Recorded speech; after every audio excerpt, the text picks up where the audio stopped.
السلام علیکم ورحمۃ اللہ وبرکاتہ۔ وعلیکم السلام ورحمۃ اللہ وبرکاتہ۔ زمانہ کس قدر ترقی کر چکا ہے۔ آج انسان نے بہت سی غیر معمولی چیزوں کو اپنی کاریگری سے ایجاد کیا ہے اور کرتا آ رہا ہے۔ موجودہ دور میں روز نئی نئی چیزیں ایجاد ہو رہی ہیں، انہی میں سے ایک موبائل ہے۔ اس کا حال یہ ہے کہ اس کے بغیر انسان تھوڑی دیر بھی نہیں رہ سکتا، کیونکہ اس کے استعمال کرنے والوں کی تعداد دنیا میں اس قدر بڑھ گئی ہے کہ اب یہ انسانی زندگی کا ایک ایسا حصہ بن چکا ہے جس کے بغیر انسانی زندگی کا گزران بمشکل ہوتا ہے۔ یہی وجہ ہے کہ دنیا کی اکثریت موبائل سے مستفید ہو رہی ہے، اور امیر و غریب، مالدار و نادار، دیندار و دنیا دار، بوڑھے و جوان، مرد و خواتین، پڑھے لکھے عالم، ان پڑھ جاہل، حتیٰ کہ بچے تک اس کے گرویدہ بن چکے ہیں۔ موبائل کے تعلق سے جو باتیں آپ کر رہے ہو اور جو آپ کے افکار و خیالات ہیں، میں سمجھتی ہوں کہ آپ کی فکری کمزوری اور محدود سوچ کا نتیجہ ہے۔ یقیناً یہ ایجادات موجودہ دور کی مفید دین تو ضرور ہو سکتی ہے، لیکن زندگی کا دار و مدار صرف اور صرف انہی پر کیسے ہو سکتا ہے؟ تاریخ گواہ ہے کہ صحابہ، تابعین، تبع تابعین اور علماء صالحین نے دور نبوت میں جو بھی دینی و دنیوی معلومات حاصل کی وہ سینہ پسینہ اخذ کی۔ کیا اپنے دور کے ائمہ اعظام اور علماء کبار کے پاس موبائل اور دور حاضر کی نئی نئی ایجادات تھی؟ کیا انہوں نے کبھی موبائل فون استعمال کیا؟ دنیا میں ایسی بہت سی شخصیات گزر چکی ہیں جنہوں نے موبائل کو چھوا تک نہیں اور اپنی پوری زندگی سادہ لو انسان کی طرح گزار دی۔ میں تو کہتی ہوں موبائل موجودہ دور میں بے راہ روی کا سب سے بڑا ذریعہ بن چکا ہے، جس سے ہمارے نوجوان مرد و خواتین اور بچے بچیاں سب بگڑتے جا رہے ہیں۔ بہرحال چند اعتبار سے موبائل کا استعمال سبھی کے لیے نقصان دہ ہے۔ کچھ سالوں پہلے تک موبائل کا نام و نشان نہیں تھا، اس کے باوجود بھی زندگی پرسکون تھی۔ آج موبائل کے ذریعے اکثر لوگوں کی زندگی جہنم قدح بن چکی ہے۔ کیا آپ کا دھیان ان باتوں کی طرف نہیں جاتا؟ ہاں افسوس، تم تو جو منہ میں آیا وہی بکتی چلی جا رہی ہو۔ بندر کیا جانے ادرک کا سواد۔ تمہیں معلوم ہی نہیں کہ موبائل کے کیا کیا فائدے ہیں۔ اس میں ضرورت زندگی کی ہر چیز موجود ہے۔ اس میں گھڑی، الارم، نماز کا وقت، کیلکولیٹر، سبھی کچھ تو ہے۔ اس سے دلکش اور دلفریب مناظر کی تصویر کشی اور ویڈیوگرافی کر سکتے ہیں۔ اس میں قرآن و حدیث اور ہر طرح کی کتابیں محفوظ کر سکتے ہیں۔ آپ کو لائبریری تک جانے کی ضرورت ہی نہیں پڑے گی۔ اس میں اپنے ڈاکومنٹس محفوظ کر سکتے ہیں۔ آپ کو فائلوں کی ضرورت ہی نہیں۔ اس کے علاوہ بھی بہت سارے فائدے ہیں۔ کیا ان فوائد کا آپ کو اچھی طرح سے اندازہ نہیں؟ واہ، کیا ہی خوب ہے! توتا کرن، ارے عقل کی دشمن، یاد رکھو کہ موبائل موجودہ دور میں ایک فتنہ بن چکا ہے۔ جہاں بھی دیکھو موبائل کی گھنٹی بج رہی ہے۔ روئے زمین کی سب سے محترم جگہ مساجد ہے، بالخصوص حرم شریف، لیکن اس موبائل نے آج ان محترم جگہوں کی حرمت تک کو پامال کر دیا ہے، انسانی اخلاق کو بھی بگاڑ کر رکھ دیا ہے۔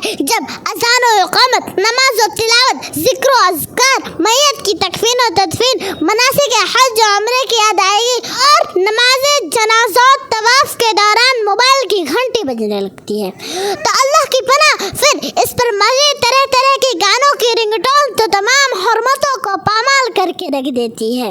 جب موبائل نہیں تھا تو اس سارے فتنے اور مقامات مقدسہ کی بے حرمتی بھی نہ تھی۔ کیا ان ساری چیزوں کو موبائل کے فوائد میں شمار کیا جا سکتا ہے؟ اللہ نے انسان کو حواس خمسہ سے نوازا ہے اور ہر چیز کے استعمال کا صحیح طریقہ بھی بتا دیا ہے۔ سوچنے سمجھنے کے لیے دماغ دیا ہے۔ انسان کا فریضہ بنتا ہے کہ وہ مہلک چیزوں کے استعمال میں احتیاط کرے، جیسا کہ وہ اپنے گھر میں رکھی ہوئی دھار دار چیزوں مثلاً بلیڈ، چاقو، چھری وغیرہ کے استعمال میں محتاط رہتا ہے۔ بالفرض اگر کوئی ان چیزوں کے استعمال میں لاپرواہی برتے اور اپنے ہاتھ کو کاٹ دے تو یہ اس کی نادانی ہوگی۔ ان چیزوں کا اس میں کوئی قصور نہیں ہوگا۔ اسی طرح موبائل کو فتنہ سمجھنا تمہاری غلط فہمی ہے۔ जो लोग मोबाइल में गलत रिंगटोन या मुहतरम जगहों पर उसका गलत इस्तेमाल करते हैं तो ये उनकी निहायत गंदी और नाजेबा हरकत होगी जिससे वो गुनाह के मुर्तकिब होंगे। लेकिन इसके बिलअक्स अगर इसका सही इस्तेमाल किया जाए तो वो इंसानी ज़िंदगी के अगराज़ व मक़ासिद की तकमील का बेहतरीन आला साबित होगा।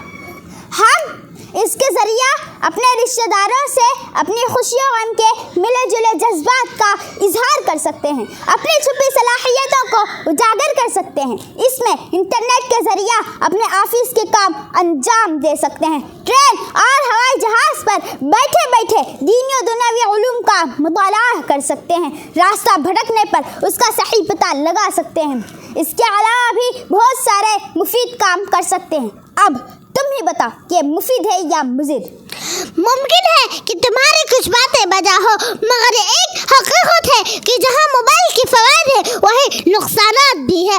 अगर मैं बच्चों की बात करूँ तो एक ज़माना था बच्चे अपने तिफले मकतब में तरह तरह के खेल गलियों और अपने घरों के आंगन में खेला करते थे और अक्सर पढ़ाई के अलावा औकात नए मैदानों में नजर आते थे। लेकिन आजकल वो चीज़ें बहुत कम नजर आ रही हैं। पहले बच्चे अपने खेलों की वजह से मजबूत और चालाक और चाको चौबंद होते थे, लेकिन आज उनकी जगह मोबाइल ने ले ली है और उनको इस तरह के खेलों से महरूम करके उन्हें सुस्त और काहिल बना दिया है। साइंस का कहना है कि मोबाइल इंसान को जल्दी बूढ़ा बना सकता है। सर दर्द, अखलाकी गिरावट और सड़क हादसात का सबब अक्सर यही मोबाइल बनता है। रिश्तेदारों से दूरी, दोस्तों से क़ुर्बत और वालिदैन की मोहब्बत में कमी का बायस भी अक्सर यही मोबाइल बनता है। फिर बता, ये मोबाइल कहाँ से कारआमद साबित हो सकता है? ओ बहन साहिबा, तुम तो कुछ भी बोले जा रही हो। क्या तुम ये समझ रही हो कि हर इंसान मोबाइल में अपना वक्त ज़ाया और बेकार कर रहा है? नहीं नहीं, बल्कि अल्लाह के नेक बंदे मोबाइल जायज़ व नाजायज़ की तफरीक करते हुए इससे मुस्तफ़ीद होते हैं और इसे सही कामों में इस्तेमाल करते हैं। और कितना ही ऐसे हैं जो इसे कुरान और हदीस के पैगामात को आम करने और मुआशरे की इस्लाह के लिए इस्तेमाल करते हैं।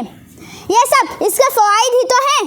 अच्छा, जहाँ तक मोबाइल में इंटरनेट के इस्तेमाल की बात है वो बड़े अजीब और गरीब है, क्योंकि आजकल मोबाइल में इंटरनेट बड़े ज़ोरों पर है। गर्चे उसके कुछ फ़वाइद भी है, लेकिन उसका गलत इस्तेमाल एक आम बात है, क्योंकि लोग इसमें हराम करदा चीज़ों की तस्वीरें और फहाशी और रियानियत पर मबनी फिल्में देखते हैं, जिनसे इंसान अखलाकी गिरावट का शिकार हो जाता है और उसके मुल्क असरात मुआशरे में ज़ाहिर होने लगते हैं और बुराइयां आम होने लगती हैं, जो बाद में चलकर आज़ाब इलाही के सबब और रहमत खुदावंती से दूरी की वजह बनती है। इसी तरह मोबाइल में इस्तेमाल किए जाने वाले सोशल मीडिया के नुकसानात भी कुछ कम नहीं है, चाहे वो व्हाट्सएप हो या फेसबुक, इंस्टाग्राम हो या कोई और ऐप। ये सब वो चीज़ें हैं जो इंसानी औकात की बर्बादी का सबब बनती है। लिहाजा आप ही बताओ कि ये हमारे लिए मुफीद है या मुज़िर?